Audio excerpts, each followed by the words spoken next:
Hey, I'm Jamey from Stonemaier Games, and today I'm going to talk about my favorite mechanism in the digital game blueprints.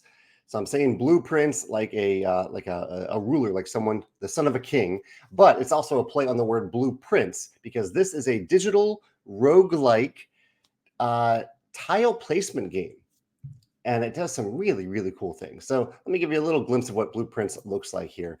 I played blueprints on a demo on Steam recently. I'm recording this on June 18th, so I don't know if the demo will still be available, but I think the game itself is coming out soon, and it will definitely be one that I'm buying because I've really, really enjoyed this format. There's so many roguelike games that are about fighting someone. This is a roguelike game about tile placement and about trying to find the 46th room in a space that can only hold 45 tiles. This is kind of, if you're familiar with the book House of Leaves, it's a little bit like House of Leaves.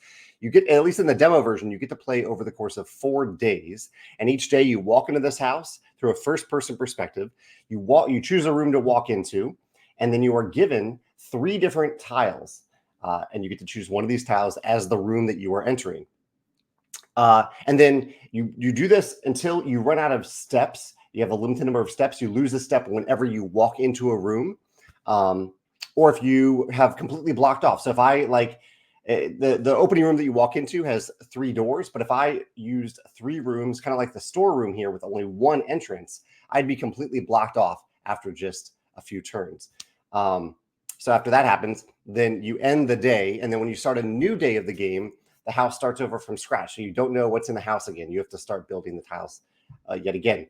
And you're working with a 5x9 grid. That's 45 different rooms that you're trying to place and find and walk through.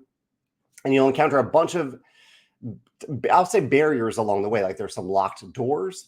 There are doors that are rooms that require a gem for you to play that room. So you have to go find gems.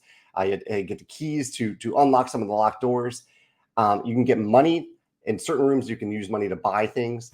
You can find food to get more steps because, again, steps, every time you walk into a room, and not just for the first time, but every time you walk into a room, you have to spend a step. So you might form this path of rooms that works really well for you, but then you have to move back out of those rooms to find another way. And you have to use the step every time you walk through those rooms. I'm describing pretty much the whole game here, but this combination of mechanisms is really, really satisfying for me as a gamer. And the video game, the digital game, does something that I think would be difficult in a tabletop game. The tile placement, you can totally do that. But what the twist in this game that I really like is that you aren't just placing the tiles. There is the physical act of moving through them and using these steps as you do so. But that is combined with another game that is seamlessly integrated with this game. And I think the seamless integration between these two games is what makes this game really shine. And that is, not only are you placing tiles and moving through them, but when you are moving through them, and let's see if I can find a good example of this, you are looking, here's a good example, you are looking at the room that you enter through a first-person perspective. It is not a dexterity game. You're just clicking and moving, but you get to actually look around the room. So you are using your eyes in these rooms to do other things. You might be looking for coins. You might be looking for gems. You might be looking for puzzles. A lot of these rooms have either hidden clues for something like a combination, a lock combination that you might use in another room, or they might have an actual puzzle that you need to solve. And that I found that those puzzles change a little bit every time you play, so you can't just know the puzzle and solve it every time you enter that room from now on. But yeah, I really like. Here's another room. I've walked into this chapel a few times. There are all these different room types that you get to look at from your eyes, from your first-person perspective. So you get to have a very clear sense of place that you are walking through this house. And then it'll jump back as you open a new door. It'll jump back to this aspect of drafting a tile and placing the tile that you want for the room that you need to walk into at that time, or the room that you think is best for you to walk into at that time. So I've seen a lot of these roguelike games that have 2 different games going on. Like you're fighting, and then there's another game that you play after the combat. But this really, in my opinion, seamlessly integrates these 2 games.